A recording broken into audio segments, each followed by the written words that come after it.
I'm Michelle Cromer. This is your Creating a Meaningful Life Tip of the Week. We're all thinking about Valentine's Day right now. It's that time of year, and I wanted to bring a couple of points on how you can use your house to activate and illuminate the chi and move it around your space to really invite that love into your home. Number one, bedroom. It always represents love. Make sure you have pairs in your bedroom, like 2 nightstands, 2 candles, 2 pillows, 2 chairs.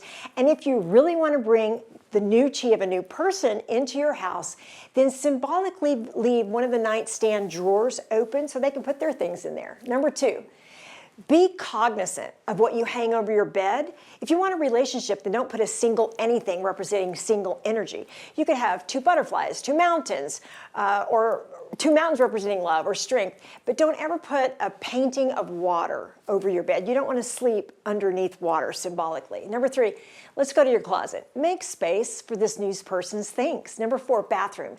Hang a towel out for that new person. And number 5, on Valentine's Day, I wear jewelry that I love. And I spray rose perfume, which is the essence of love. And then I send myself flowers and I buy myself a gift because my relationship with myself is total love. And number 6, the most important thing, just be love. Figure out what that means to you, and I guarantee you, if you just do that, you will always find love. Y'all ask me questions at michelle@michellekromer.com. Thanks, y'all.